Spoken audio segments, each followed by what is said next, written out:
But when people started posting food up, it was like, yo, the shit I was seeing was unbelievable. It's like, it looked like they dropped it on the way up the stairs to get in bed to eat it. Do you know what I mean? And it's like...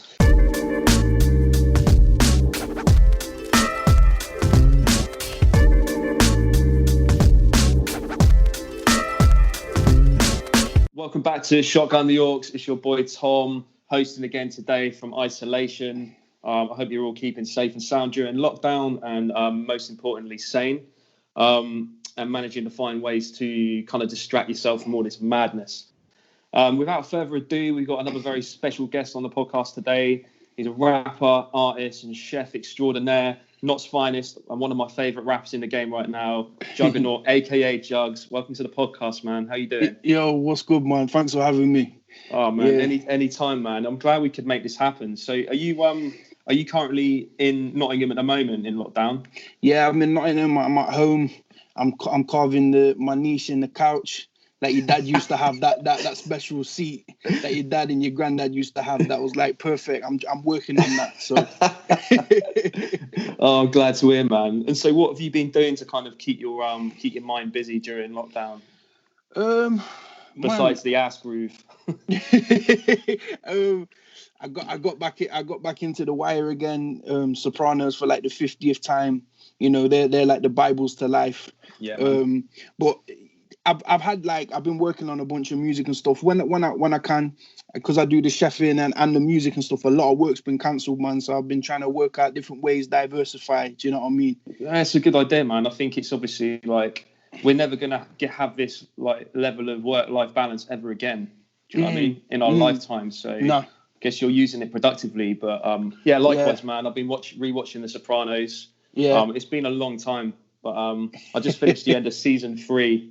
What's the Barons episode where they're just like running in the snow? Oh, Pine Barons. Pine Barons, man. Amazing, man. Yeah. It's when Paulie's looking out the window at the end of the episode. It's all in his face, man. Like. It's so weird, man, because they're such like deplorable people, but they're really like likable at the same time. Do you know what I mean? That's the beauty of the writing, I think. Exactly.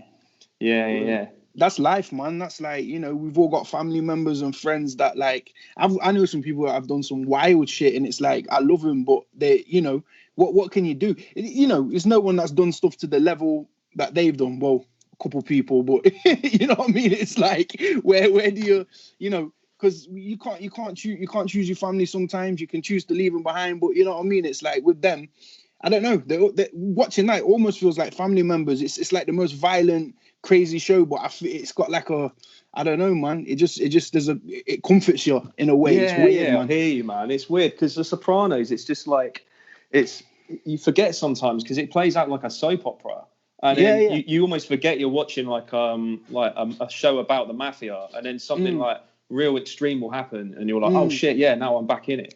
That was groundbreaking TV when it came out, man. And 100%, man. Rewatching it, like James Gandolfini as well, like what an absolute talent, man. Do you know what I mean? that guy, like, it's just like it's even he can take a breath a certain way, and you can like the emotion in the breath he's taken is so, and just a look and a breath, and that's all you need. But that's the nuances of life. Like when people, you know, you can tell when someone's trying to manipulate you by the tone of their voice. And it's like they've got that to a T, because I know when people are like narcissistic or whatever, and they got an agenda, when there's a certain tone someone can start a conversation with, you're like, oh shit. And that's what The Sopranos and The Wire really like taps into, is that's the thing. It's about everyday life as well as the crazy shit that's going on. It's like the little tiny nuances of human behavior. You know what I mean? Yeah, man, that's a really interesting point. I think The Wire, like, I think obviously Sopranos is more kind of targeted to the family. It's a very kind of, the scope of it's not as big as The Wire, which is across so many different characters, and there's no clear cut kind of protagonist, antagonist. They're all so nuanced, to your point. And some of the character arcs in that show, like, you know, Prez Belusky, like Prez in season 1, he's like the biggest prick going. And then he becomes like the nicest guy ever in like season 4. Yeah. So, it's crazy, man. Right. Well, the Wire is about, you know, you know, the system, the structures, the powers that be, corruption and everything. And it's in the Sopranos too, but Sopranos, like you said, is really touched on family and how your childhood and everything and the people around you dictate the rest of your life, man. Literally do, man. Like it's so, it hits you hard because I watch it and I'm like, oh man, like family members and things, you're just like, this is too much. Sometimes it's too much. I'm like, I know these people through and through, like Janice and shit. I'm like, yo, like it's mad though, man. Like I think like with The Wire, it's so like grounded in reality, and The Sopranos is to a certain extent, but as the seasons progress, it gets more and more kind of like abstract and some real kind of like Lynchian elements coming through. Do you know what I mean? I love like, that, man. That's the other one. That's the other one. Twin Peaks is my other favorite show of all time, man. So you know, when you put those three together and you got the avant-garde, you got the real life, and you got the family, it's like it's a perfect mix, man. It's funny you should mention Twin Peaks because I was going to bring that up because you shot a video in, was it Oregon? It's in Seattle, man. Seattle, because it's in Washington State. Yeah, because I've been there before, and I think I can't remember. It was the same. It was the same video. It looked like Mount Hood in the background. No, that's Mount Rainier. So that's in Seattle. And then where I went to where Twin Peaks was filmed, a place called Snoqualmie Falls. So that's like so what the amazing thing about that is not only like one of my favorite shows and it's a beautiful place, is like that's a very sacred Native American place. So you can feel it when you're there, man, the energy, and it's just like the redwoods and the evergreens and the water and that mountains and shit. It's just like it blows my mind, man. Like 100%, that place, America's a crazy place. You can go to a different state, you're in a completely different you know, there's desert, there's snow, there's tropical climates, there's complete, you know, it's crazy, man. But the Pacific Northwest is an amazing place. Yeah, man. I remember going to, because I think you were there in your video as well. Beach. You know, when they film like the Goonies and that, because they got the Rock. I was just like, oh shit. Yo, it's Goonies and Kindergarten Cop, man. Yeah. Yeah, man. Who's your daddy and what does he do? It was filmed in Astoria, wasn't it? Yeah, Astoria. Yeah. Because I went to Astoria, I went to this little, it was real tiny, like a movie, the Astoria Movie Museum. I went there, I didn't go inside, it wasn't open. We drove around and I saw it, man. I went to where all the places from the Goonies were filmed, man. Yeah, and Stand By Me as well. Was filmed in parts of it as well, I think, man. But yeah, America's crazy, as you say. It's just like, each state is completely different in terms of like, you know, its political stance, in terms of like the people you meet. Man. It's crazy, man. It's so diverse. Yeah. But I think if you're looking at it kind of like, kind of metaphorically speaking, I often like look at the UK as being like an adult man, but the US is still very much in like its infancy. Do you know what I mean? In terms of 100%, man, 100%. Because we, you know, the States had a whole history for thousands of years that's been completely destroyed. We can get, you know, you can get into that, but that was the native people's history. But then the actual history of how it is now when people colonized it, that's what, 300 or 400 years. That's nothing. Like here, we can go back thousands of years. Like, come on, Anglo-Saxon, Roman, and then all the different people coming over, the Moors in Europe. It's just like when you actually look at the history of America. Like when you go to a city and people are like, oh, that place is like 80 years old, it's old. You're like, yo, there's a pub in Notts that's like 800 years old that I can just go to and have a pint. Well, when I can go back when it's not illegal to go outside anymore, you know what I mean? I'll go get my Guinness or whatever. But you know what I mean? It's like when I brought people from the States over here and they're like, yo, what the fuck, man? This is crazy. Like when I'm saying like, yo, this stone was touched by like, you know, by people 2,000 years ago, and that's just regular in our city. But then, you know, you go around London and it's like there's buildings that are 500 years old, and it's like, you know what I mean? That's older than you know, some of the settlements in a whole state. You know, exactly, man. That's why the infrastructure is so like. You think like an American city, it's all a grid system, and like in London and Notts and everywhere else in the UK, it's just like all a mishmash, higgledy-piggledy, and just built on people just like, no, you can get the fuck out of here and build on top of you. Exactly, man. It's absolutely crazy, man. So on the music tip, obviously you recently turned 30 years old, and to celebrate that milestone, you dropped a brilliant album called BEM. Oh, thank you. And was it always like the intention to release this on your birthday? Because I know you've got like the opening track, and that's your dad, right? On the opening track. Yeah, that's my dad. Yeah, Stickman. Yeah. So like I had the idea. Because when I was a kid, I say it on one of the tunes, but when I was a kid, like 16, 17, so I've been rapping since I was 13, man, making beats since I was 14, 15. And it's like, when I was 16, 17, I was like, you know what, if I don't make it by the time I'm 21, I'm done. Like, you know, you have that thing. Then when I got to 21, you know, that was 2011. And that's when I was really going hard, like mixtapes and that kind of stuff. And I was like, you know what, I'll do something when I'm 30. Mm-hmm. So a couple of the tracks on the new album, BEM, are a couple years old. And the rest of it was just like, within a few weeks before, and I don't usually work like that, but I was like, you know what, I need the energy of around that time.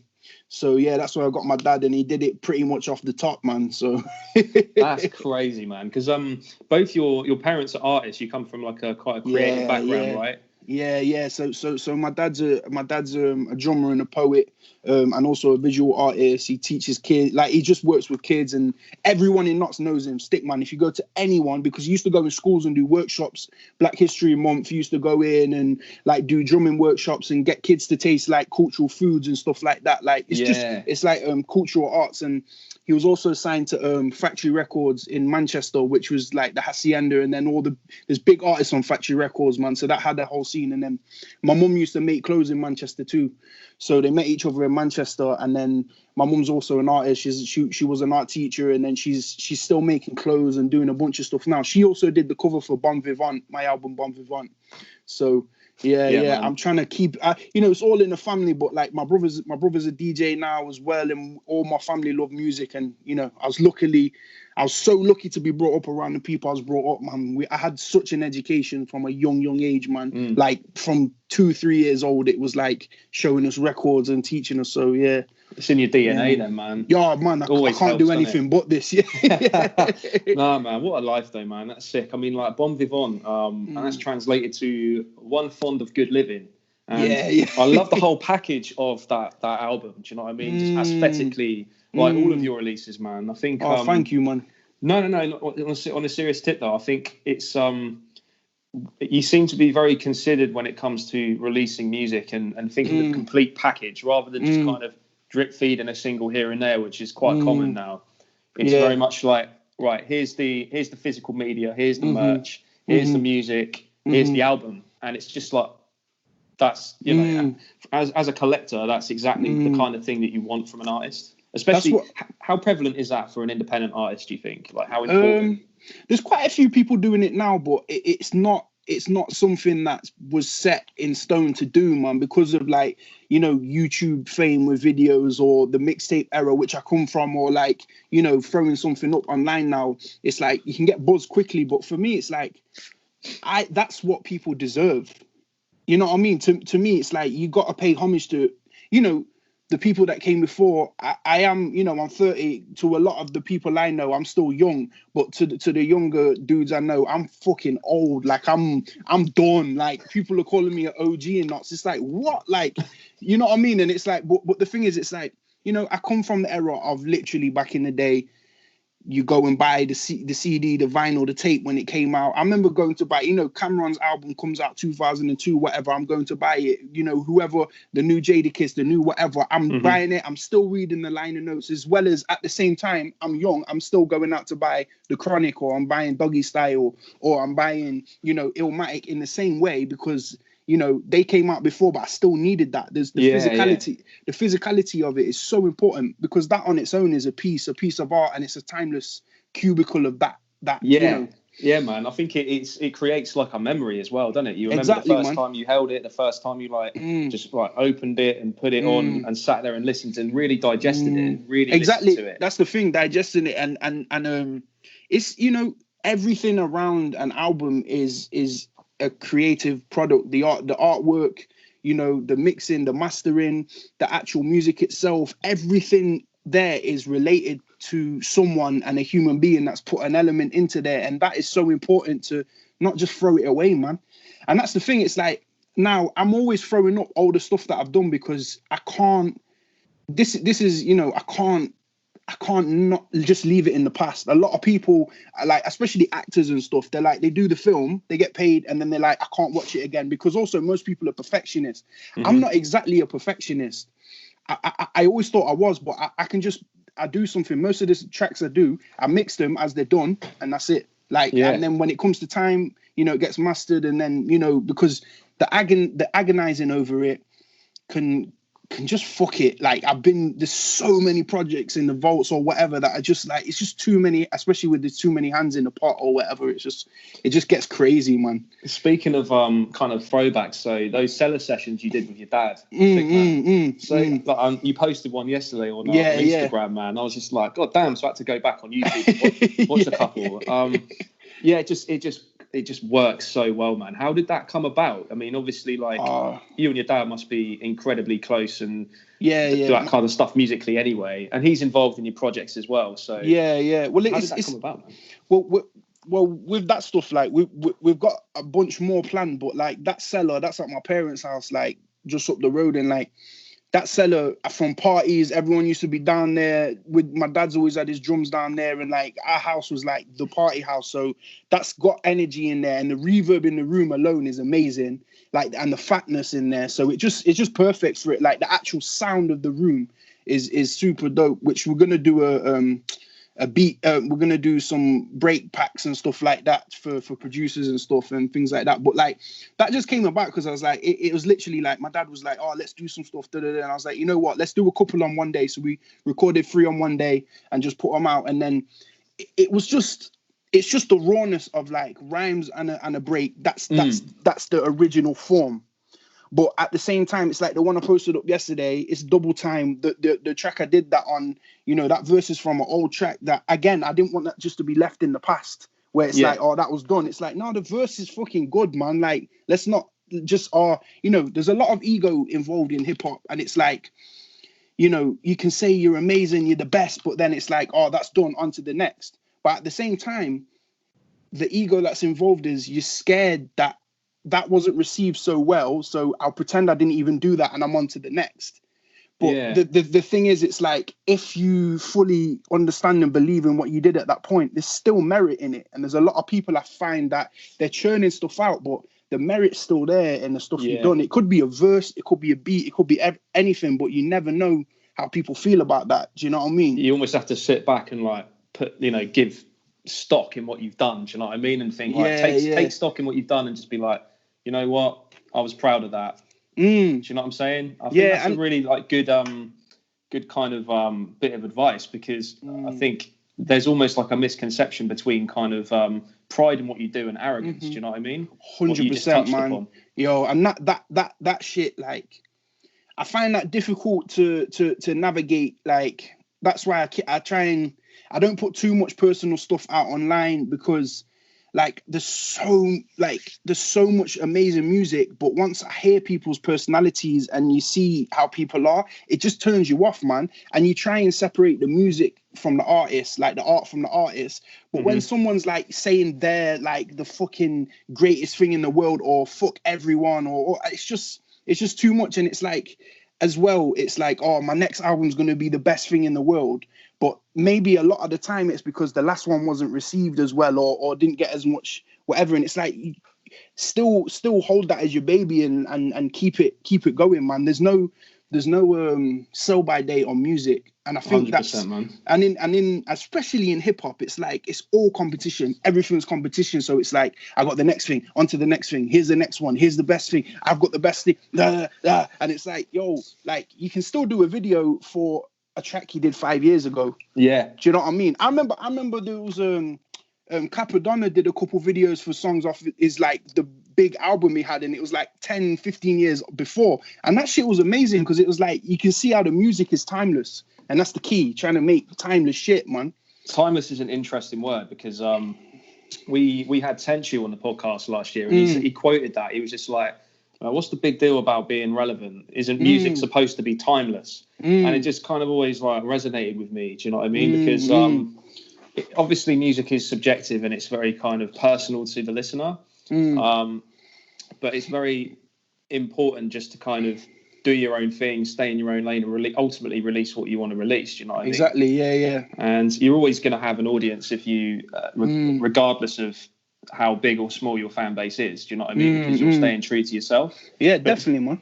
It's an interesting point what you said though about once you get to know someone's like personality, or at least how they portray themselves, then you might kind of change your mind about the music and separate the art from the artist. Because I think in some instances it works, like rappers who are characters, like e.g. like Action Bronson, for example. Like you see someone like him, he's kind of larger than life. You're like, oh yeah, he's quite personable, and it kind of makes you want to listen to his music more. Yeah, definitely, man. But on the flip side of that, you can get people who are like not so. You kind of think, oh, you're a dickhead. I don't really want to know. Do you know what I mean? Yeah. This is the thing, man. It's like, I don't know, man. The Bronson's a perfect example, man. That guy's killed it, and he's just been himself. And you know what I mean? That's the thing.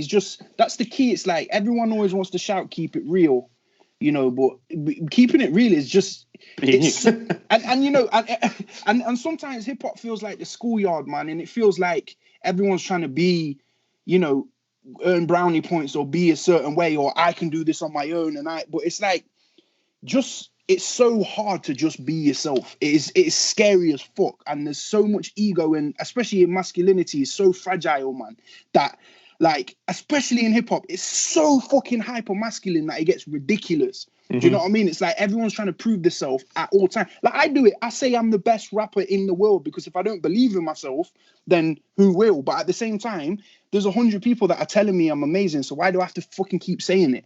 Do you know what I mean? But there's something in it, the bravado and the braggadocio and the masculinity in it that, you know, it can eat away at you as well, man. So there's so much to it in hip hop. But the key is someone like Bronson, or, you know, the people around him of his ilk, is just being yourself. It just comes across. And then, you know, he can be like a household name to someone's mom who's like, oh, I love this guy, he's funny. And then someone's like, yo, I get his music, it's incredible. Or, you know what I mean? And there's people where you can, you know, you buy into who they are more than the music sometimes. And that can work. Do you know what I mean? So I can go on about this forever, man, because it's, you know, since social media, you know, it was the first time when, you know, I've been on, how long's Instagram been at? Like nine years, maybe something like that. The first time they got video on Instagram, I was like, yeah, this is over, man. This is going to get weird.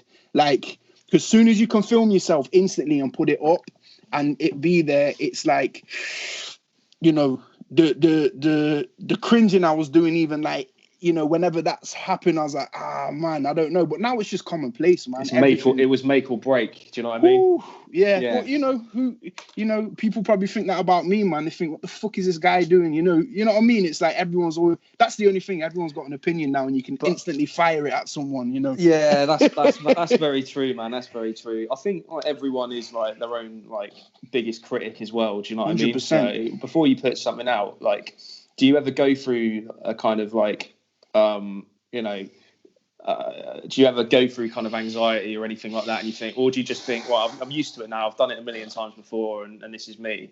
Yeah, like I said, I thought I was a perfectionist, but I'm not really. So I don't go through the anxiety. I live in anxiety every day. I love anxiety. It's lived with me since I was a little boy. So, you know, me putting an album out is no different to me trying to order a coffee and not fucking the order up. You know what I mean? It's like, you know what I mean? It's like, it's the same shit to me. It's like, you know, people are like, oh, they get worried about going on stage. I'm like, I get worried about, you know, having to phone the doctor twice because they didn't understand me. You know what I mean? It's like, it's the same level of feeling. Do you know what I mean? So throwing something out for me, like, that's what it feels like. It's like throwing it out and then mothering it for a bit and then, you know, going back to it. But I think, you know, the agonizing over it takes the joy and the love out of the art. And that's the thing. It's like, you know,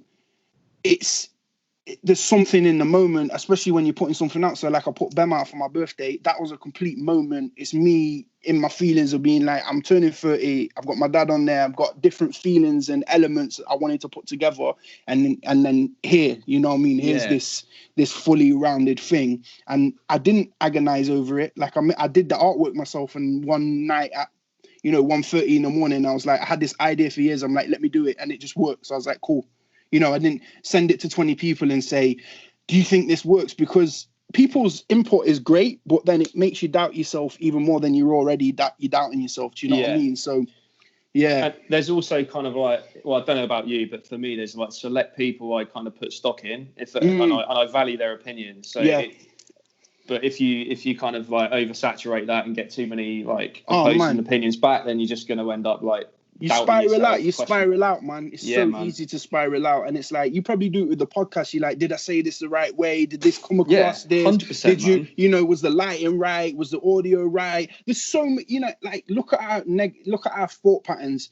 Especially being British is always fucking negative, man. We're always pessimistic. Do you know what I mean? Whereas like this is what I come back to as well. When you see like American hip hop artists compared to English, how many English artists do you ever see just like literally just go on their camera and go, yeah, I'm the fucking best. Look, I'm the best in the world. Fuck you. Like that doesn't happen. That belief in ourselves is not there. It's not taught to us. Because in American schools from a young age, they will say you could be president one day. Yeah. What the fuck did they say to us? They don't say shit. They say you can work in Woolworths, mate, and then it goes bust. You know what I mean? Like, exactly. Do you know what I mean? It's like you can work in a mill, in a mine. You could be a fucking, you could maybe be a teacher.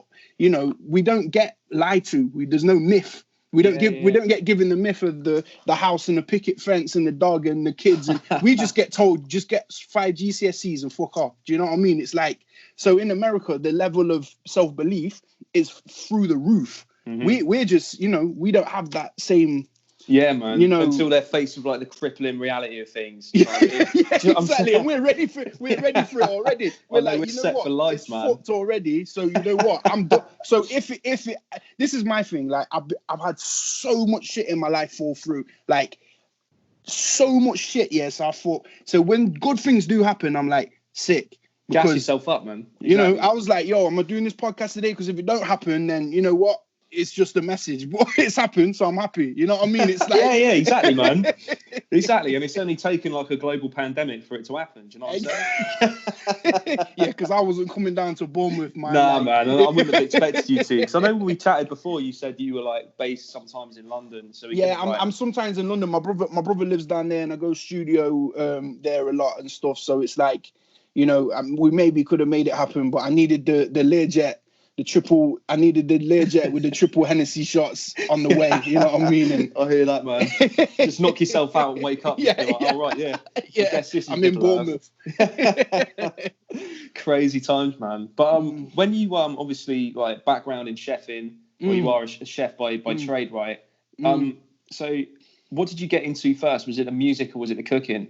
Oh, the music, man. I've been doing like I told you, like with my parents, I was born into it, and like I started when I was properly, my first like recorded track that I put out when I was 13. So I used to do a lot of grime and nuts and stuff. So I met like all the when the grime crews used to come up to Nottingham back in the day. Like I met like Nasty Crew and like all different people used to come up. DWE used to come up and like a bunch of people. It was the Marcus Garvey Centre. I used to do sets on pirate radio when I was like 13. I think the youngest I'm maybe 12. I think the first recorded track was 13, but we used to do so much stuff up here. Like the energy was crazy and stuff. So I've been doing that first, and then with the food stuff, it's crazy because it's just through online. I've always been fat. I've always loved to eat. Like my whole family loves to eat. I'm the only big one though, which is fucked. But who knows? But like I've always loved to eat, and then I've always been posting my food. I've always cooked for people for parties and stuff. My fried chicken was famous, like from 15, 16. I was doing it like for people's parties and stuff. And then I just was posting food, and people were like, "Yo, I'd love to eat this. I'd love to eat this." And I didn't have any. It was about 5 or 6 years ago. I worked with for a few other people to see how it goes, and I worked for a few good people and sort of saw how the thing comes together. You know what I mean? Mm-hmm. How you run a business, because my whole idea was just like, I got to do this on my own. I was tired of doing jobs. I've always hustled. I made clothes and I've sold my own music, and I've always had shit going on. I've always made money for myself, but I've always had jobs as well. And I was like, I just can't work for people anymore because the music was happening in the past 10 years. I just couldn't hold it down. Do you know what I mean? So I was like, let me try and do this. There's a lot of time and effort that goes into the cooking, but I'm used to that with the music. So let me see. And because I already had a decent following with the music, it was a win-win when I came to do the food, because I started doing pop-up restaurants. Yeah. And that was like, probably the first was 4 or 5 years ago. And because I put gigs on myself for years, and I've been around a lot of promoters, I just knew how it worked. There's no different to a gig. You hire the venue, you sell the tickets, you get the people in there. That's how it works. And that's exactly what I did with the food. And I was able to sell out, because say if I had 30, 40 seats, then I could turn it over in a night. And maybe I could have like maybe 50 people in a night. And that's what I could cook on my own. I was doing it all on my own. I was like, this has worked and it's sold out. So it's a win-win. Do you know what I mean? Man. I think it's like, I know, like I used to chef myself years ago. Do you find that there's like synergies between chefing and rapping? Because like, there's almost like a rite of passage. I don't know, obviously, 100%, like, man. Did you ever have any like background in like restaurants and stuff? Like, when not at all, man. Not at all. Yeah, that was. Yo, I can't. This is the thing. I can't even imagine, because I've had a bit of like I know what it's like in kitchens. I've been in a lot of kitchens before. Like, a lot of that shit is bullshit, man. Like, I really like it's the same thing, the same bravado and the same over the top shit. It's like, toxic masculinity, man. Yeah. And people get angry about people saying that shit, but it's for real. It's like, yo, what? I worked 16 hours and I was only paid 12. I did 4. Like, yo, why are you telling me you did 4 extra hours for free to work for someone else? Like, how is that?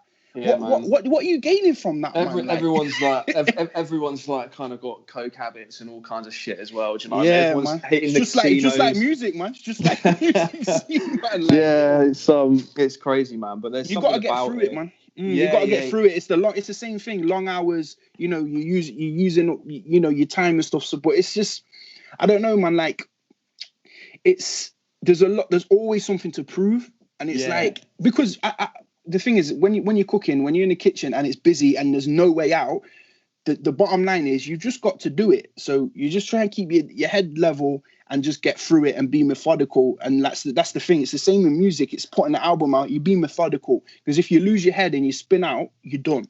Do you know what I mean? Like, that's the thing. There's so much like mental health in music, because people spinning out. They hear all these different people saying you should do this, should do that, that you need this, you need that, and then at the end of the day, you know, there's so many people that are incredible artists that are a million times better than me that just suffer because that's what it like. It's too much pressure. Do you know what I mean? Yeah. Because it's you are the product. You know what I mean? Mm-hmm. But sorry, I tangent. I go off. No, mate. This is what we're all about. Do you know what I mean? It's kind of like, it's true, isn't it? It's kind of it's like boils down to taste, and that's the same with like food. It's the same with music. It's all like, what do you like? What do you like to indulge in and whatnot? And I think it's cool that you're like working for yourself from like a catering perspective, because you've got free reign of what you cook. And I think that's like more prevalent now. You know, like YouTube chefs and stuff. Like, 100%.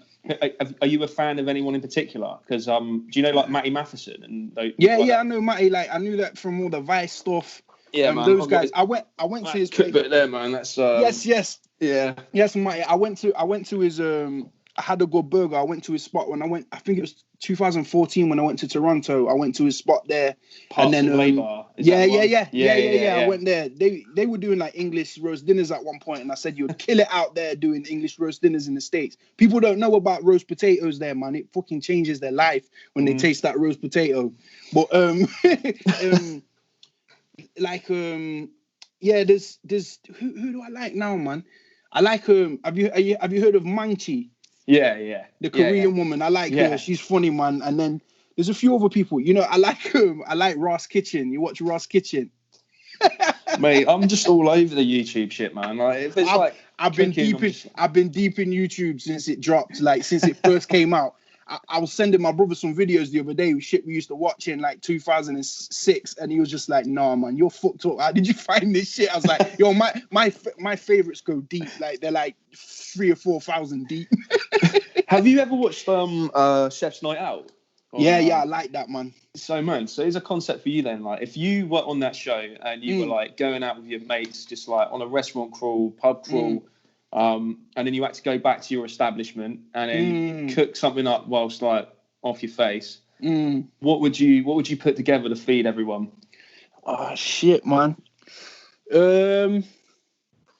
Man, knowing like if you've not like done some fucking TV shit where you've got everything in first, you know what I mean? Yeah. Where like they're like, oh, like we're just going home and the fridge is full and everything's stocked and you make like fucking, You know what I mean? Like gambas, some, you know, like if I can just go back, if I was like, everyone's fucked, we've done a crawl and we go back home, I've always got some kind of frozen fish in my freezer. I'll just make fried fish, like, because you can defrost fish real quick. Do you know what I mean? And like, same as I do the fried chicken, season up the flour, season up the fish, egg wash, fried fish with, I don't know, man. I've always got, like, people don't like it, I've always got kale and shit. I'd probably do some garlic kale, some, you know what I mean, saute that with some fried fish, stick some rice on, you know what I mean, easy. But that's a winner. That's a winner, man. That's the thing. I think what you're saying, like, people don't like kale, it's because they don't cook it properly. They don't know. Yeah, they don't have any imagination. You know what I mean? Or they're eating it raw. They're eating it just like straight. It's like, put some lemon juice on it, some olive oil, some salt. Just that alone, and the lemon juice brings out the goodness in the kale anyway. And it's like that scientific reaction that's happening with food in your body. People aren't taught these things. You know what I mean? It's like this. Oh man, with all this shit that's going on with the pandemic and all this stuff, it's like we're not taught in school how to clean ourselves and how to eat properly, and how to pay bills and how to do basic fucking shit. So everyone's losing their minds right now because of basic human shit is not being taught, and it's like, you know, it's sad it's not being taught at home and even in the school system. You know, going back to the wire, it's like we've got to get English and maths, that's it. Doesn't matter about anything else. And it's like, yo, people now are fucked because they've never even, you know, it should be a human thing that we all know how to cook, clean, how to do stuff properly, and it's like, it's not. So it's like, when it comes down to, you know, people are like, I hate kale. It's like, yo, if you just knew how to just make it work, and it's so cheap and so good for you, but oh man, that's the sad part, man. You know what I mean? It's 100%, man. There's nothing at the moment. I'm like loving like experimenting more in the kitchen, and just like it's like a project. You go in there and you just like open the cupboard, open the fridge, and you're just like, right, what have I got? What can I make with like what I've got, rather than just like having to go out and buy more stuff. It's like part of the process, isn't it? It's part of the fun. Man. Creative. Use your brain. Just use your brain, man. Use that fucking, I don't know, that back part there. That's probably where the food shit is, or where. And it's like you have to look and just, you know, because a lot, you know, at the same time, a lot of time we've not, because of the lifestyles and way things are set up, we've not even got time to cook for ourselves most of the time. Like it's sad, man. It's sad. Yeah, hopefully this will be a change to, you know, we're still working hours that was meant for the Industrial Revolution. Like, come on, man. What, 5, 6, even that week, you know, it used to be 7 days a week, you know, 5 or 6 days a week, you know, 9 to 6, 9 to 5. It's not productive. It's just not. Like, there's no, you know, when people say, oh, what's the way round? There's way rounds of doing stuff, because now everyone's seeing, even working from home and doing different stuff, there's different ways of doing shit, man. 100%. You know what I mean? Like it's Scandinavian outdated. countries have got it right, haven't they? Like do exactly. Like 4-day weeks and stuff like that. And yeah, to your point, I think it's becoming like the new norm now. People working from home where they can, and obviously like big businesses will probably save money on like real estate and stuff like that. Do you know what I mean? So I think they'll probably encourage it, if anything. Yeah, I hope so, man. I hope so. I'm again being British and being pessimistic, and, you know, humans will revert back. They'll default back. They'll revert back because it's super easy, man. Because growth is the hardest shit you can do in life. So this change on its own, people are flipping out. Like, you know, so imagine like, oh, we're not gonna go back to normal. There's gonna be a new way of doing stuff. People gonna fucking lose their minds, man. But it could be something that's better for them. But because it's scary, you know what I mean? It's I don't know, man. I've been trying to fight fucking capitalism in my head this whole past 6 weeks. Do you know what I mean? It's like I'm in hip hop where it's like hustle, make money, do this, So I sit down for literally an hour and I feel guilty because I could be hustling and doing shit, and that's inbuilt into me. I'm like, yo, what the fuck, man? And it's like I'm supposed to be like telling everyone how fucking amazing I am all the time, and like I'm making money, I'm doing this. It's like, it's fucked.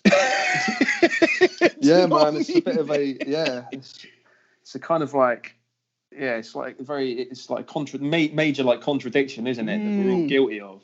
100%, man. It's inbuilt into us though, man. Like, we're born into capitalism, and it's like everything we do is about maximizing ourselves and doing something all the time. Everything we do has got to be important. And now with social media, it's like, fuck, like every single thing we do is supposed to be important and documented and seen, and, you know, like... Yeah, even the most mundane detail. And it's just like, man.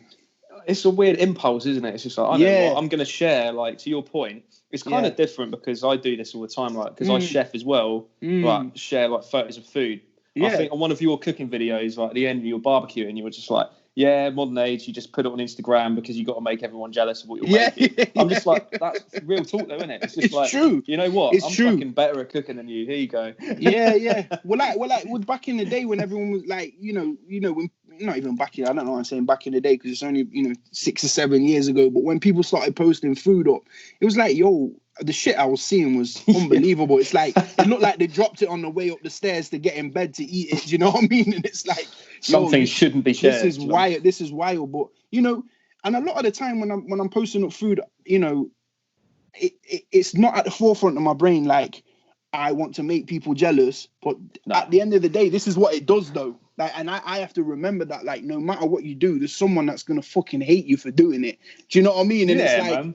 And this is how it is. It's like, I've not got the chain money yet, but I can still show you the fried chicken I just made. But also, it's like, yo, this is art on a plate, 100%, man. I think that's what people forget. It's like with chefing and cooking, like anything, it's like presentation is part of it. It's like the colours on the plate. It's like it's just all of that stuff. Do you know? It's aesthetically pleasing, and it makes you want to eat it just by looking at a photo. You've accomplished something. Do you know what I mean? Exactly. And then the capitalism comes in is that when when you do want to come and eat my food and have it, you're there. You're already there. You're ready to. You're ready to come and have it. So one of your going back onto like the music thing. So like last year you and Giallo Point dropped Back to the Grill Again, which was up there with my top releases, not just from the UK, but just a hip hop release generally from last year. Sick project. And obviously there was like that comparison because it was like the third base reference, but then to the grill again. Yeah, exactly. Cooking, hip hop, like kind of and all also comes together. Exactly, you got it, man. And like that was also one of the first tunes people heard Nas. So you know what I mean? Automatic guns at nuns. Yeah, exactly. This is what I'm saying. And like with that, it was also a thing of like, I've already, I put out a bunch of projects. They've flown under the radar. So it's back to the grill again. Here we go again. Here's another whole fucking album. You know what I mean? It's like, but man, what I was saying about like the kind of complete package coming together and like the visual element to it as well, like the videos you filmed, there's something really kind of like organic and lush and homegrown about it all. Like the passion, that video, and I believe your old man's in that as well. Yeah, some of my close friends as well. Yeah. And that's just, it just kind of like embodies what I see you as an artist. You know what I mean? That's kind of like everything coming together naturally. But even more so in the video you made for Rock, Paper, Scissors. And because it's kind of like you sat at a table, kind of like Tony Soprano style. Yeah. What is that spaghetti, by the way, that you're eating, that pasta? What is that? It looks so good. I was just like, what the fuck is it? You know what that is? That's just the most simple shit I make. Is literally like it's just garlic, loads of olive oil, shallots, and then whatever pasta, like you throw it in the pan, and then when the pasta's done, throw it in the pan, and whatever you just put it's just fresh herbs and some butter, and that's it. The most simple shit. But like you put the parsley and the fresh basil in there. You don't cook it, throw it in at the end, and then that's it, man. But I did that with the sea bass on the side and some asparagus. I think. Yeah. Some shit, and you're just there topping yourself up, a nice glass of wine as well. And in the background, all this kind of like murder was happening and whatnot. All these like So you like ordered the hit then? Was that kind of the concept behind it? Who knows, man? Who knows what? Who knows? I don't know what you're talking about, like, because you don't know, like, the capabilities of different people in the city, But like, that was This is a fictional music video that we're talking about. It's a fictional music video, man. It's a fictional music video, and who knows if I even made it? Is it even me in it? Like, that's the thing. Like, yeah. But no, it was. I was tipping. It's tipping our hats to the actual Giallo genre. So Giallo Point. That genre. Like when you go back, like there's films like Suspiria and slasher movies, man. Slasher movies. So I'm down with that shit. This is what I'm saying. And then even and then there's tipping the hat to like Scorsese being influenced by that Italian genre to make a film like Goodfellas, like the lighting, the reds, the blues, the darks, and then also you know, it's working with Giallo, who's an incredible producer, but also the album came out on Tough Kong, which is an Italian label. They're based in Rome. So to have that tied together, you know, some people might never even notice, but for me, these dots in my head all connected, and for me, it's like, you know. I think it's a case of like, if you know, you know. Like I pictured that together because I'm a fan of the genre. Like Giallo Point, I'm like, that's yellow, isn't it? Because it's like that's where the genre derived from. Like the kind of little weekly stories that used to come out in like magazines, like Yellow Books, whatever it was. But yeah, man, that's it's such a sick genre. And I think Suspiria, because there was quite a lot of like people were kind of contesting at the time whether or not it was really a giallo, because it was like about witches and not about like a faceless killer. That's one of my favorite horrors of all time, man. Just like the light. It's amazing, man. It's amazing. Crazy. I remember my girl was watching the Beyonce stuff. I can't remember which one it was. I think it was the late, like when Beyonce made the film. And then I remember coming in and I was like, there was one video, I was like, this is Suspiria. It's like everything, like they completely did it. And it's like the influence it's had, man. And, you know, yeah, but that's why, you know, people that know, when you see the faceless killer and at the end it's always a woman and stuff like that, you know what I mean? We did that. We did it all the way. I've got to shout out Luke Radford from Nottingham. He was involved with that, and then Derry, who directed it. There's so much, so many incredible artists in Nottingham, man. It's such a small place, so we've got a lot to prove. So it makes us good. You know what I mean? Yeah, man. But it's something. It's so creative, man. I love like nods to that kind of stuff, because that as a movie, it's so paper thin when it comes to plot. It's just all about like the whole feeling and the vibe. It's a feast again. It's a feast, man. It's a visual feast. It's a feast for your ears. It's everything, and like the plot can be anything, but when you're looking at it, it's like, oh shit, like, you know what I mean? Do you know what bar really cracked me up that was in that track, Rock Paper Scissors, when he said every role the same, like Dick Miller? I was just like, props to Dick fucking Miller. I was just like the last person I expected to hear like referenced in a rap song. You've made my day, man, because you're the only person that noticed that. You're the only person that got that. I'm so fucking happy, man. Trust me.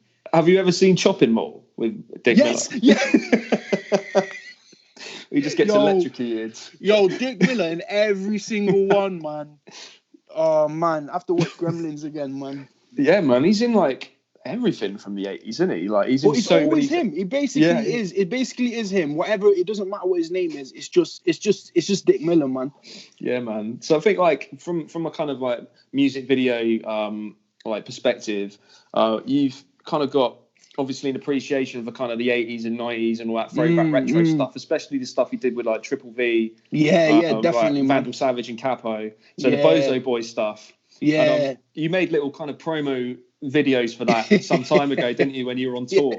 Yeah. And it's just kind of like in kind of peppered with little references like Arnie, just like, oh, look, I stole you wherever. And what's that clip where it's just like a giant child and he's like, get the fuck out of my room. What the fuck was that? I can't remember what the film's called now, man. Get the fuck out! No. Oh, what the fuck's the film? I'll send it you after, man, and put it in the notes or something. I can't. Oh, what's the film called? It's the giant kid, man. I remember Capo showed it me, and I was like, "Yo, this is the best shit in the world." How did you obviously you met Capo when you were like around 19 years old at a record shop. Yeah. How did you boys kind of, obviously he was already like established at that point, being Capo was a legend, man. And how did you go on to make music with Capo and then Vandal Savage and creating the, I call it super group? Well, it's like I grew up listening to Capo, and then like I said, I met him. I posted a video the other day of me at 19, and I met him that day. It was his album launch, and I went there and just rapped my head off a bit too much because I was so hungry back then. It's like any microphone, any stage, anything I could find, I'd jump on. But yeah, Capo, I grew up listening to, and I got to meet him. And then probably 2011, we linked up. I did a song for his album with Connie Con from Children of Zeus. So that was for the album he did with Napa. So we did a song together, and from then we sort of like we became friends. And like basically we were doing that album all together with the original. The original thing we were doing was, it was me, Scorsese, Vandal Savage, Capo, and Joe Buddha, and the whole album. We did a whole album called RAF, Rap Army Faction, and that was the original thing. But like it just never materialized, man. It's just one of those things. So we were doing all that together, and then Capo was just coming to mind. We were making a few bits, making some beats and stuff, and we just went, you know what? Let's just do a project, and also like. All that, you know, like that, like the kid and all that type of shit. Like that's me. Like, and he's got the same sense of humor. Yeah, I've got a wide sense of humor, but like I was just showing it. We were going deep and dark on the internet, and like we were like, you know what, we need to make an album. It just happened, like you know what I mean. Like we were going deeper and darker onto the into the realms without actually going into the dark web, but just without going to the dark web. But we were just finding shit like that, and like so we just were like, you know what, let's make an album. Let's make an album that's basically a teenage boy's dream, like a teenage boy, in from the 80s, 90s, which is us. He's 10 years older than me and Vandal, but we've come up on the same music, man. So, you know what I mean? It's like, let's just do it. And everything we're doing, we know we're the best rappers. We know we're amazing at making beats. So let's have fun with it and also be the best at the same time. You know what I mean? It's so diverse, like every beat. Like on like Polo Zeus, for example, it's like very kind of like throwback, kind of prop rocky, like guitar riff. See, we love that shit too, yeah. Yeah, man. So what other genres are you in? Obviously, like having a hip-hop background. I asked Parky this question. I had to rephrase it because he was like, what do you mean? Of course, I'm like, no, let me rephrase it, right? So besides kind of like hip-hop, obviously, like to get into hip-hop music, you need like a fundamental appreciation for multiple genres of music, because that's ultimately what hip-hop is. It's like repurposed and it's packaged for something entirely different. Yeah. So what and I've noticed you donning like a Black Sabbath t-shirt on occasion. There you go, man. I got it on the skin, man.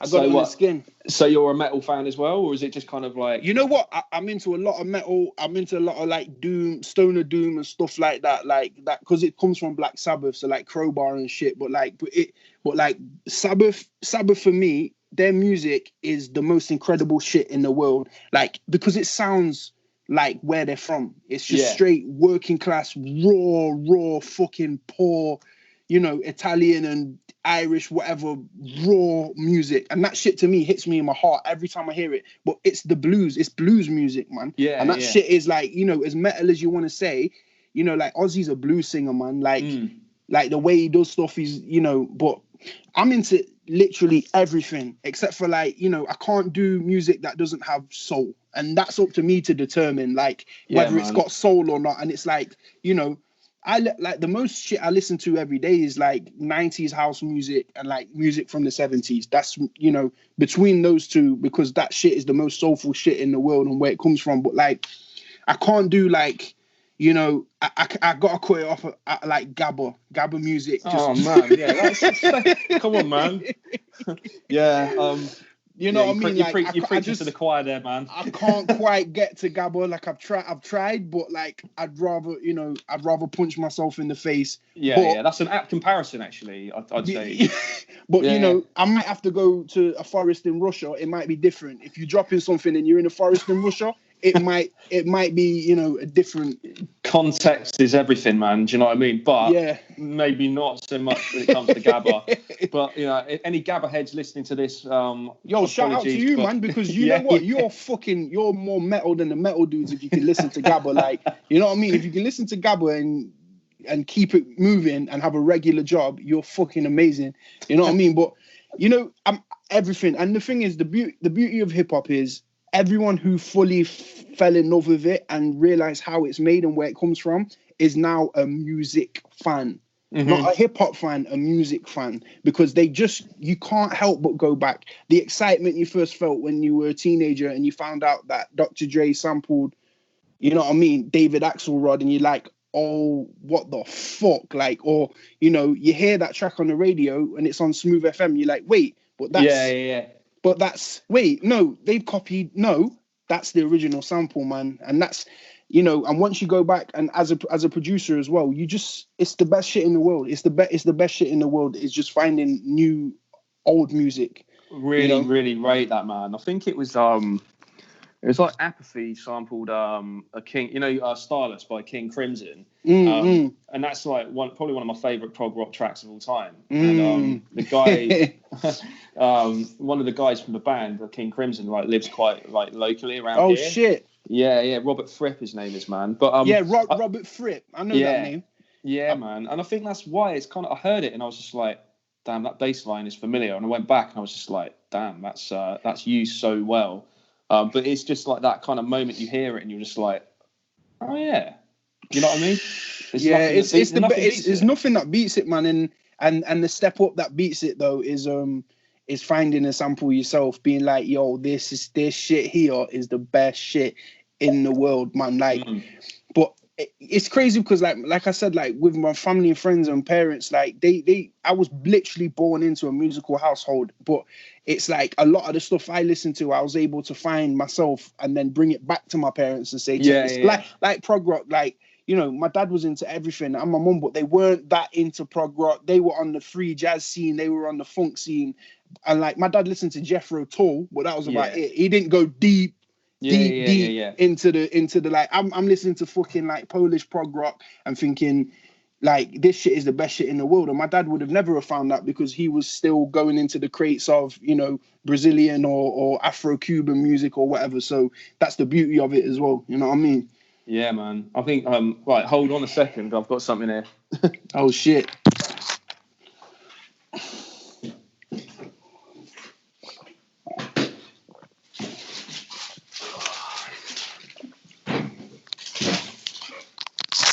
Just funny you should say Jethro Tull, man, because I've got like so much like vinyl lying around, man, and this album was just like oh yo, that's the one, man. Yeah.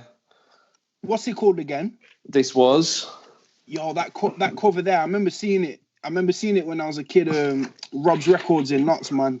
Yeah, that's my old man. So like he again, like not so much a musical background as in like played music, but as a fan and like appreciation of music, I've always had that, man. Do you know what I mean? So it just kind of forms you as a person, and I think like I don't know, it's just it's you just kind of have more of an appreciation for things. Do you know what I mean? 100%, man.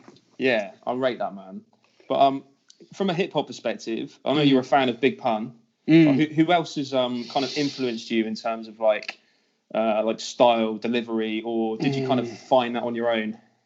No, like I said, I came up, like I grew up listening to hip hop, and then I did grime. So, you know, that was because it was our childhood music. You know what I mean? It was like that was the shit. That was our punk. You know what I mean? That was our rebellion. And then, you know, there's different things that I've influenced, but like you said, Pun, Biggie, MF Doom, Nas, Jada and Styles P. Locks, yeah. Huge, like that's our shit. 100% Raekwon, Ghostface. You know what I mean? Because it was about the lyricism, man, and like the out there-ness of it. Do you know what I mean? And not being afraid to just put some shit together because it sounds fly, and then it makes sense after. You know what I mean? And it's like those guys there, like I you know, and also, you know, the whole Wu and like Tribe Called Quest, like for the musicality, but as a lyricist, as a rapper, it was like the people I've mentioned there, like, you know, and then from Nuts, like Capo, Scorsese, like I grew up listening to Kalashnikov, but I didn't listen to that much like UK hip hop. That's the thing with me, because at the age I'm at, I missed that time. I was in grime. I listened to grime and I was listening to Dipset and D Block. I wasn't listening to the UK. So a lot of the people that, you know, I kind of missed out on it. I've gone back, but at the same time, it's like my ear was in different places. You know what I mean? I think that's probably like it's probably worked in your favor to like in a certain respect, because it's kind of there's a lot of and obviously hip hop. There's a lot of influence derived by artists that come before people, and naturally that's what you do. If you hear someone, you're like, even subconsciously, you kind of emulate what they're doing. 100%, man. So it's probably a good thing that you missed all of like, you know, kind of Task Force and like Skinny Man, Jess and all of that kind of thing until now. Do you kind of, obviously I think it's a bit of a touchy one because like UK hip hop is just hip hop, right? And it is, yeah. Parky was kind of adamant when he was on, he was just like, you know, this whole UK hip hop thing, appreciate it is a scene, but it's hip hop. Like, why can't it just be that? And I feel like that's kind of what you're doing is very like, it kind of transcends the whole UK hip hop scene. It's very much like, I listen to it and I'm like, this is just a solid hip hop album. I don't need to. And that's all I want to hear. That's all I want to hear, man. Because once you put in that box, it's just whack. It's whack to be kept within those parameters. You know what I mean? You just, and everyone says it. It's like when I was young, like 16, 17, I was like real hip hop because a lot of the older heads were saying it, but that died very quickly because I was like, what the fuck is real hip hop? Because hip hop is hip hop. Because at the same time, when I was saying real hip hop, I was still listening to fucking like, you know, Laffy Taffy and shit when it came out. So I'm not gonna lie, like that's the music of when you're a kid. That's what you're listening to. So how can I be running around saying real hip hop or UK hip hop? So I don't know, man. And then, like I said, I kind of missed the whole UK hip hop thing.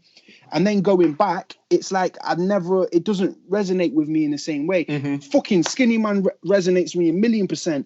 Like fucking Task Force resonates with me. The working class ethos and the sound and everything. And all the, you know, like one of my mentors is Joe Buddha. I know about it and I was brought up around it, but my ears weren't in that place because that wasn't my childhood music in that way. You know what I mean? So, and I was on the internet from early. So I'm downloading mixtapes from the States. I'm listening to like, you know, stack bundles and shit. I wasn't hearing that same way. I was listening to Max B. I was listening to that shit. So it's like, that's what resonated with me where I'm from in Notts. Like no one round the ends was listening to UK hip hop. And that's the thing. And it's like, and I did go to a few events like UK Takeover. So it was amazing to go to these events and be around it and see it. But I didn't really get, you know, my you know, UK hip hop guy was Kalashnikov. That was what resonated with me. You know what I mean? And it's like, I didn't really know that much of a stuff in that way, man. I knew of them, but like I never delved into it, you know. So it's like to be hit with the brush, like, because they've set the foundation for everyone. What I'm doing as well in the UK, that's our foundation's been set by the UK hip hop scene, you know, like people like Rodney P and stuff like that. And you know, who I know and who's, you know, given me a lot of gems over time. Do you know what I mean?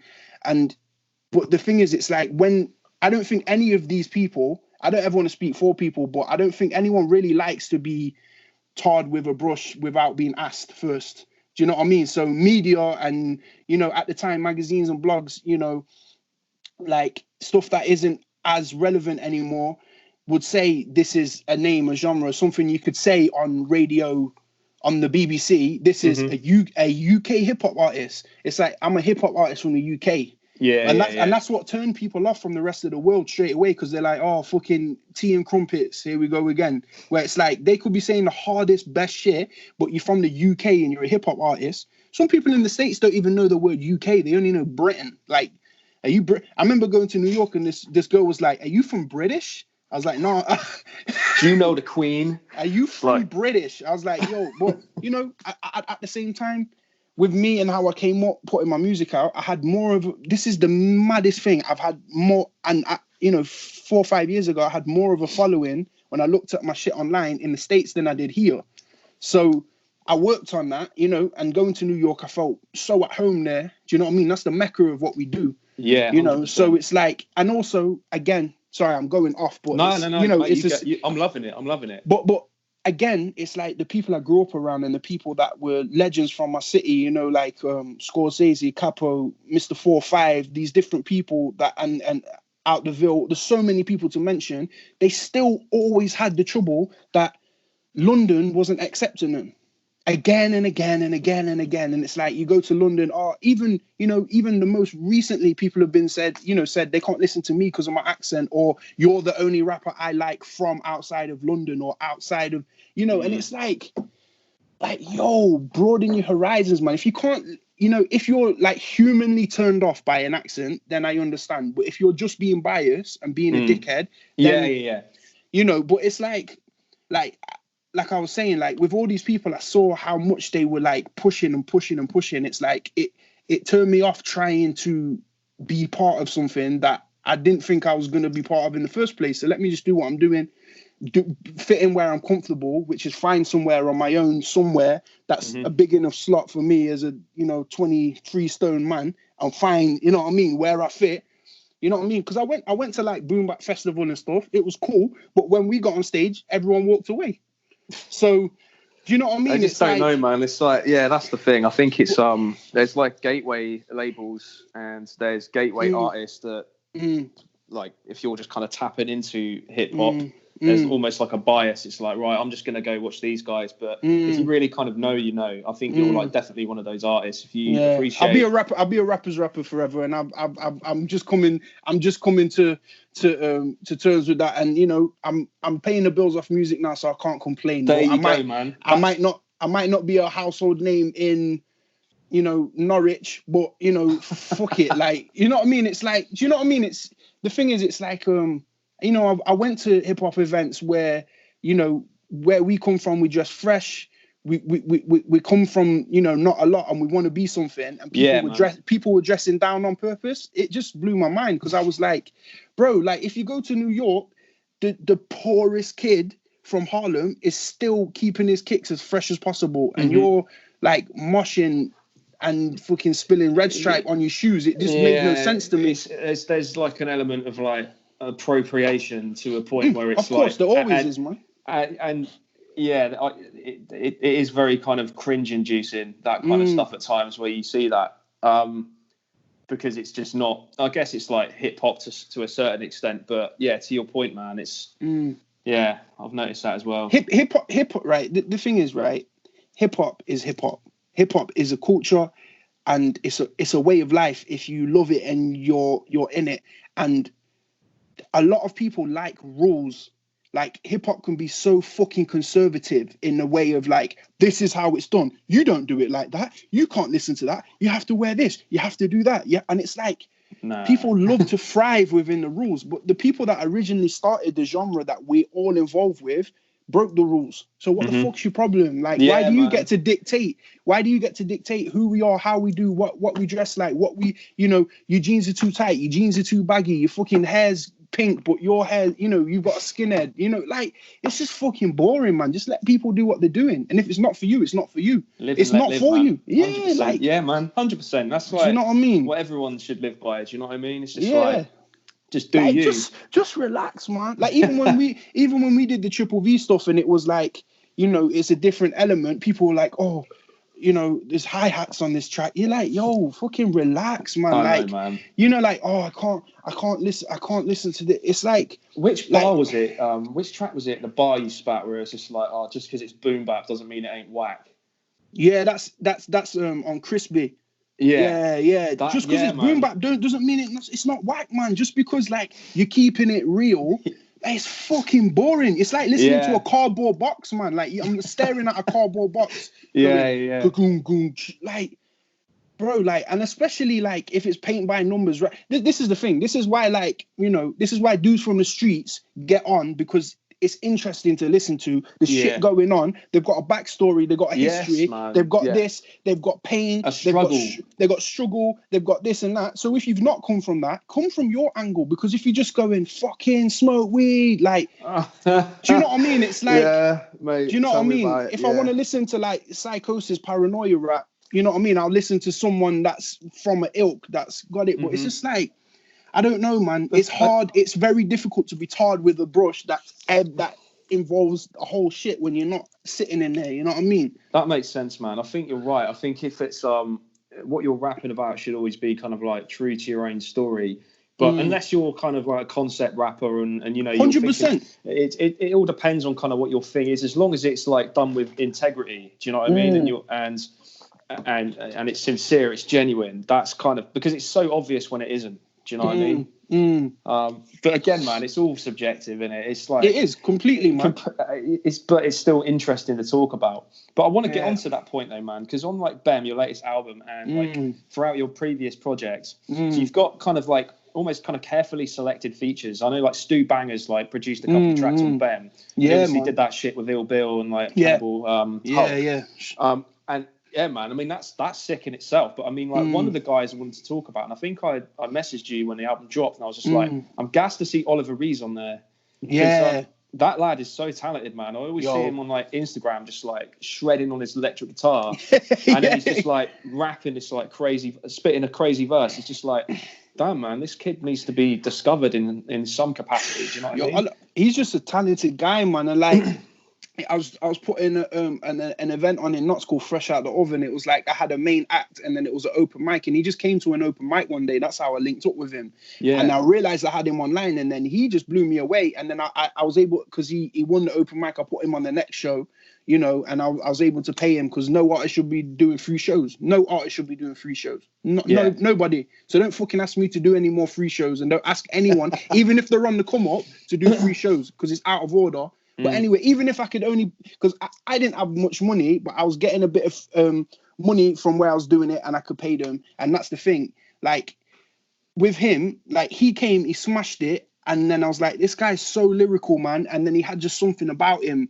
You know what I mean? And I'm already biased to big dudes. He's a bigger dude. So like, if you look at my top, like Pun, Biggie, like, you know what I mean? I'm a heavy set dude. Like Raekwon, all the best MCs are big dudes, man. Like, you know what I mean? But like, they say never trust the skinny chef as well, don't you? Never trust the skinny chef, man. Don't. But like with Oliver Reese, man, like he's just super talented, man, and like he's gonna be up there, man, with some of the greats at the UK, man. His complex lyricism, the stuff he's saying. Do you know what I mean? And I wanted him on there. And also there's a rapper called Taja from Birmingham who's on there, and she's in the same thing, amazing person. So that's what I wanted to like, and we've got a whole album together, me and Taja have done, man. So I wanted to put them, especially the last track for the album, and we're all mixed race people as well, and it's all British, and we're all from different backgrounds, and it was super important to me. And also they're the future of this shit, man.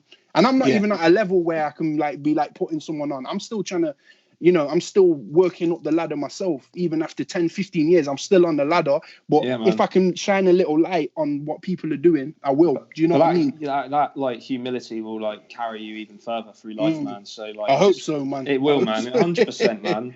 100%. It's being humble is probably like one of the best traits a person can have. Yeah. Do you know what I'm saying? But at the same time, like going back to what we were talking about previously, it's still important to sit back and take stock and be like, I've achieved something good, and I need to like recognize that. Do you know what I mean? Yeah. So I'm just sitting in my front room going, I'm the best rapper in the world, man. What's going on? Yo, I'm slept on. This is and then, you know, because everyone's doing it, but some people say it and some people don't. You know what I mean? But this is how it goes, man. And it's just about showing and proving what you do, man, and building your own niche. So those guys on that track, hopefully they can, you know, find their own niche, but also if I can shine that little bit of light I've got on them, you know what I mean? Yeah. The more the better, and they're good people, man. There's no fucking ego involved. There's no weirdness. There's no me begging or them begging to do something, or you know. I just try and work with people that are there's no fucking weird ego involved, and like, you know, I'm doing you a favor, or you know, it's just like, you know, man. Yeah, that's collaboration, man, collaboration, because you can do features and stuff, but when you actually collaborate with someone, and I sent Oliver Reese the track, and he just went off what I was saying, and then Taja went off what I was saying, and it all melds together. You know, they're actually thinking and listening. They're not just doing the song because I'm amazing and, you know, I'm going to out-rap you. It's like, I want you to out-rap me on the track. I want you to try and be as best as possible, but also you did the concept without even me saying anything. So it shows that you're listening, man, and you're actually feeling it. You know what I mean? Really, really rate that, man. So what's kind of in the pipeline for you next, man? Because obviously, like, BEM came out, you got this whole lockdown thing happened, so you're working on a few bits behind the scenes, keeping yourself busy. I got a bunch of stuff, man. We're supposed to do a few videos for BEM that have been postponed. So we're doing a video for the song with Liam Bailey, Being Away. So we're going to shoot that in Notts. And there's a couple other ones I've got, hopefully Wood Grain as well. I'm just trying to line it up. And BEM should be coming out on Wax as well. So I'm just sorting that out at the moment. And what would that be released on? We'll have to see, man. We'll have to see. Yeah. Just working it out. Just working it out, man. So and yeah, I'm just plugging that, keeping it going. It's been getting some good streams and stuff like that. But I've got so much stuff coming, man. I've got ridiculous amounts of music. Everybody says it. I've got all this stuff, but I haven't. Like I'm almost, you know, flooded, overwhelmed with the amount of shit I've already got myself, and then people are asking me to do. You know what I mean? I'm happy to hear that though, man. It's like it's good to hear that you've got shit in the pipeline, because that's what I want to hear. Swamped, man. I'm swamped. I've got some exciting shit, some collaborative projects and different stuff people are not going to expect. So you know, which is good. So hopefully those things line up, man. But I'm glad you touched on some of the stuff with BEM and stuff, man. Like I really wanted to put something together that was a celebration of being 30. Like I got my dad on there, and then something for everyone. You know, I didn't overthink the fans, but I was like, I want something, you know, you can dance to, something that's lyrical, something that's political, something that's, you know, just straight hard, something that's, so it's all my parts of my personality together, man. You know what I mean? It really comes across, man. Oh, I'm glad it does, man. And that's the thing, like with your music, and you put it on, and it instantly kind of resonates. Just that kind of like warm feeling you get from like, you know, kind of from good music. It is kind of like food for the soul. Do you know what I'm saying? That's all I want, man. It comes together. Plate, a plate of soul food as a listening experience, man. That's all I want to do, man. And like, you know, nourish people with this, man. And hopefully stand with the greats one day, man. Hopefully I can stand up straight with the greats one day. No reason why not, man. But before we wrap up, Jugz, where can people find your music and where can people find you on social media, man? So my social media is Juga-Naut, Juganaut.